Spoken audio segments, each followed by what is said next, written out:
अरे दो दिल तड़पे मधुर मिलन ला हो,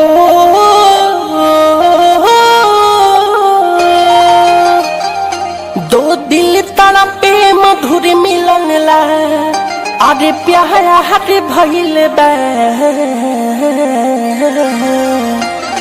घर बाहर संगे दुश्मन संसार भइल बा।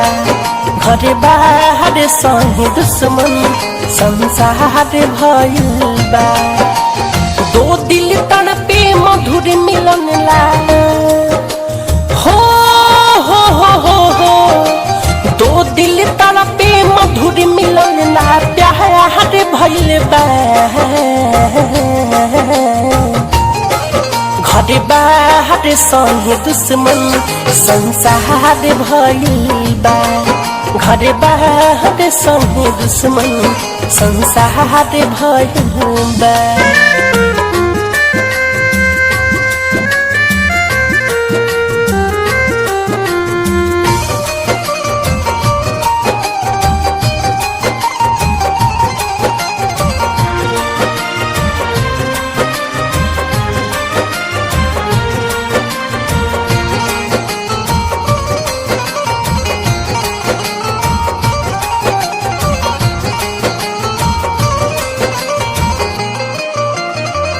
खोजे करा से बिन बतियाइले है आवी न हम रहनी।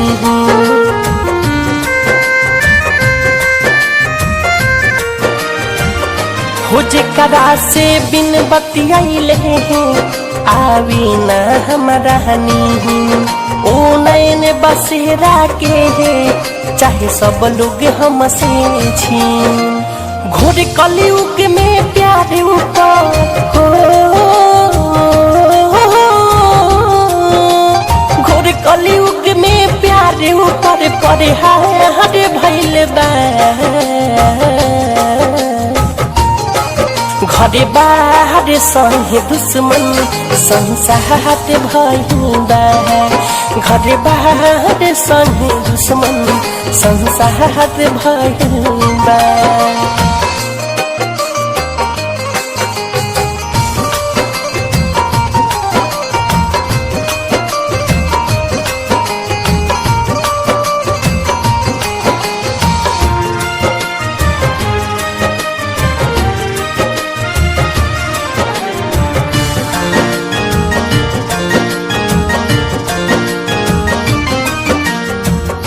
की मनवा तड़पता हरदम अब कहवा हम जानी।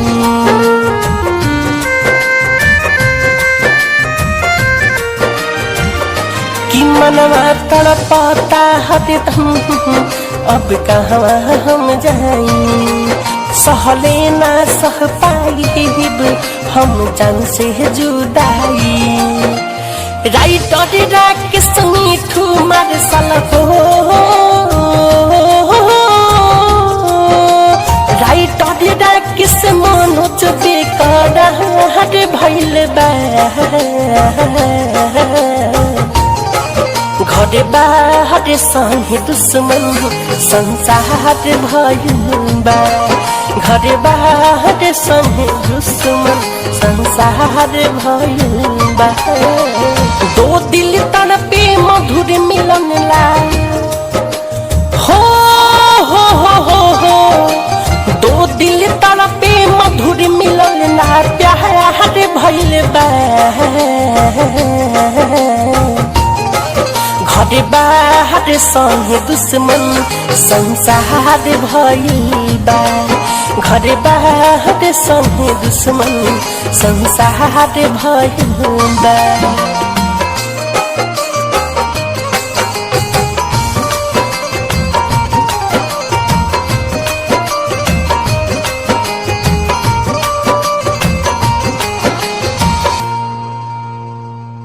RCM म्यूजिक न्यू ऐप अभी डाउनलोड कीजिए हमारे गूगल प्ले स्टोर से और पाए भोजपुरी लोकगीतों का एक से बढ़कर एक ऑडियो वीडियो सॉन्ग।